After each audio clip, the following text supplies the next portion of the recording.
Did you know that the Roman Catholic Church, especially the Pope over in Vatican City, has control over every single human being that has a birth certificate? And let me explain to you exactly why. So you got a birth certificate, right? I'm pretty sure your kids got one. Everybody do. So little did you know, when you fill out for a birth certificate, you turn your child over to the state, to property of the state that they were born in. This is why DHS, CPS, the government, court orders can get involved inside of your private business that's supposed to be private and take your children away from you. And if you actually own yourself or your children, when you go to court, why do you have to file custody for something that already belongs to you? Your child. That child came out of that woman's body. So why does the government has so much say so over each human being? It's because we're getting birth certificates and social security cards, and it's putting us as chattel property, creating a legal fiction, making us the 14th Amendment citizen. So when we actually get these birth certificates, they actually take about 45 days, and then they send them over to Vatican City, which is over in Rome, and they held them inside of a vault. This vault has over 60 miles full of classified information that the public cannot view. You have to reach a scholar level of the Pope and reach, I think, 75 years old before you can actually go in there and look at any type of information. It has Bibles, everything in there. CIA information, FBI information, every single thing is inside of this vault. And this vault is actually trust, the first express trust ever written in the world. And this is where all of us become a property of that estate, because our birth certificates are held in that trust. And guess what? We're listed as the beneficiaries, not the executor, administrator, or the trustee. This is why you got to authenticate your birth certificate. And yes, birth certificates are banknotes with bond numbers on them. And they're put on the stock market for private reserve bankers to actually be able to collect interest off you by the time you reach a certain age of majority, which is 18. This is why children can't get credit cards or get really any loans or anything like that, because they want to wait till you reach a certain age or your credit is good. By the time they can start giving you a credit score, when you turn 18, they give you credit cards and stuff. Then they can collect interest off of you. This is how the private bankers, like the Federal Reserve, when they buy your birth certificate, this is how they collect interest off of each human being, because every contract is considered a mortgage. Your birth certificate is a mortgage as well, and it's also a contract, and you don't benefit from it because you're the beneficiary. You authenticate this birth certificate and become a secure party creditor, and now you own the deed to your name. Okay, so what we're looking at right here is the authenticated birth certificate from the Department of State on the highest level. The reason why you want to authenticate your birth certificate, because you want to remove yourself as being chattel property to the state you're born in. I told you, when you sign for a birth certificate, they send it over to Vatican City, and they have full ownership over you.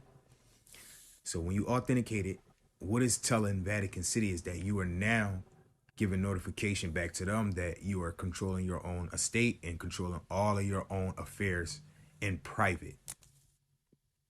Okay, so what you see here is the Social Security card, the old Social Security card, and what it used to say on it. As you can see at the top, it says Social Security account number. Social Security account number. You have an account with the Treasury. This account was made for you in your all caps name.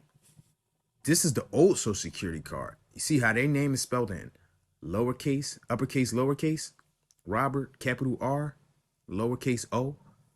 That's how the natural person, like the human being name, is supposed to be spelled. But the legal fiction Social Security card that they now created after 1933, let me show you what that looked like. It's in all capital letters. Before I even touch bases on this, I want to show you.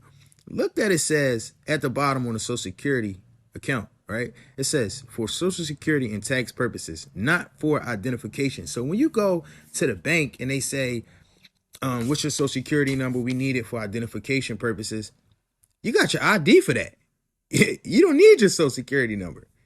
They want to tap into this Treasury account that's made for you, that they actually gave you credit for stealing all of your money.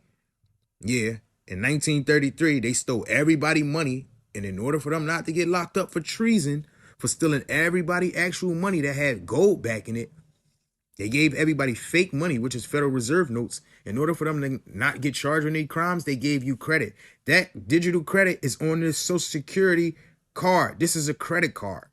This is a credit card by federal law. I will show you. All right, so remember me telling you how that your Social Security, the new Social Security cards, it don't say account on it no more. Do you see it? It don't say account. They're hitting agendas. This is what the fuck they're doing. They're hiding everything. It says Social Security. That's it. It's still an account. You see your number there, and you see your name is in all capital letters now. This is your straw man.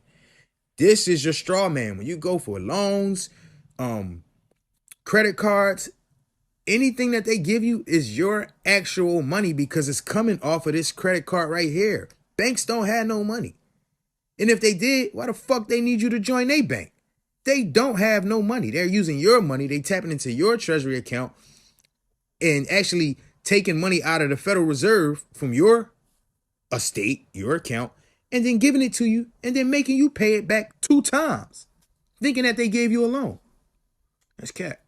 All right, so let's walk down a rabbit hole.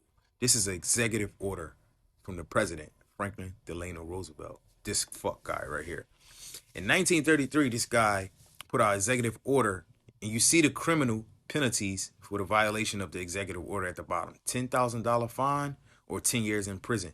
This was a fine or a threat to put people in prison to take their actual real money, their gold certificates, their gold coins, and their silver certificate that was actually put on a US dollar, because gold used to be back in the money. But now they created the Federal Reserve. When they took people money, they committed treason, and they gave people fake money, which is the Federal Reserve money. That money is fake. It has no value at all. And this is why we're dealing with inflation, because they're printing so much money at a max, and it has no value at all.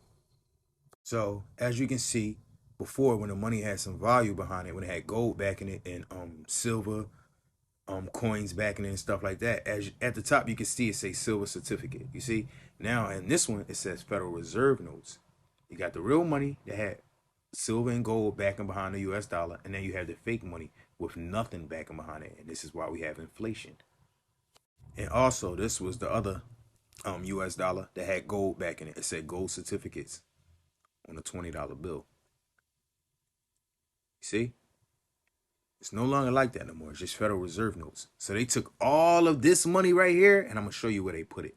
So trust and believe, when they confiscated everybody assets, the real money, the gold certificates that was printed on the US dollar, when they turned all that in for gold and melted down the gold and created gold bars, this is where they put all the money, in this building up here. And at the end of the day, don't forget that they're robbing Africa for all that gold too. And where they taking all that gold and putting it here? Look at the Vatican this morning. A secret archive deep inside the Catholic Church's headquarters catalogs every word written by every pope over more than 1,000 years. Our Seth Doan got a rare inside look and shows us the massive effort to make the documents more accessible. Deep inside Vatican City lies a bunker holding a remarkable historical record. Millions of church documents, including decrees and correspondence from every pope dating back more than a millennia.